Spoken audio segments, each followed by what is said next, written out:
can come in, we can read our faults. We can see we've got levels and things if it's a tier 4, calibration, failures, whatever. Let's just pick one of these faults.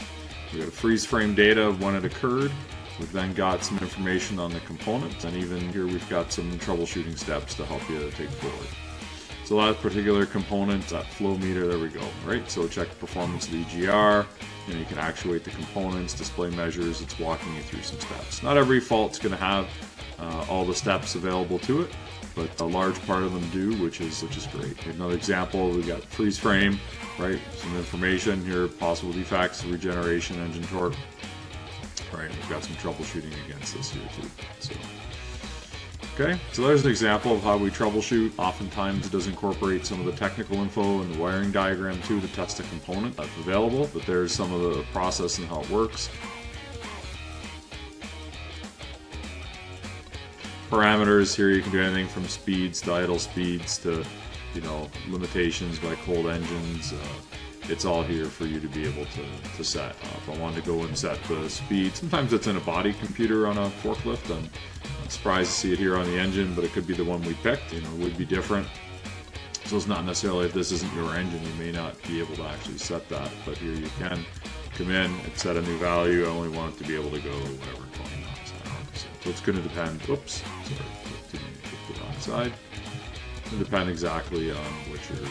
Let's just get out of here. There we go. On the monitoring side, though, is really where you're going to get your live measurements, not just stored, static data like the ECM. So here we've got, things like your pressure over the rail and all that, just in a nice, clean, easy view. We can also go to live data. So this engine's got 78 sensors, so we can see everything that's on here. If I wanted to see all my pressures, I could just grab that group, quickly grab it, or I could search for something, specific. Like fuel, suddenly it comes up, right? But just grab a handful of things, for example, here. We can take measurements, pull them up, save them to a work order, add any notes to the work order, like pressure too high.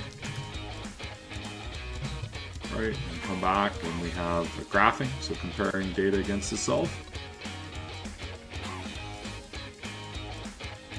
There's maintenance. I'll show you how these tests kind of work.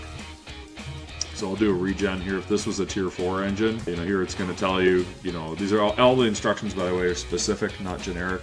So this specific engine here, it's going to get up to 800 degrees Celsius. It's going to take 40 to 60 minutes. That's what this test is doing, right? So here now, next step, we go from instructions to initial conditions.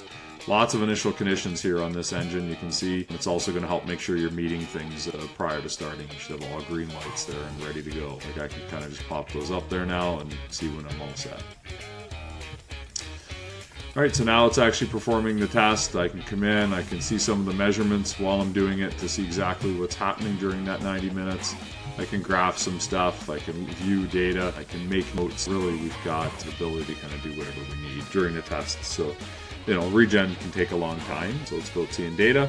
Some of the things might be manual, like if you're coating injectors or you're doing a cylinder cutout, can happen quite fast. So here the test is over, it's given us some details on it, and it saves that also to our workload. So that's a walk around of a CVS Ferrari F500. That's an RS8 series. If you have any questions, get in touch with us at Mechnician, www.mechnician.com, or +1 888 624 2240. Thank you.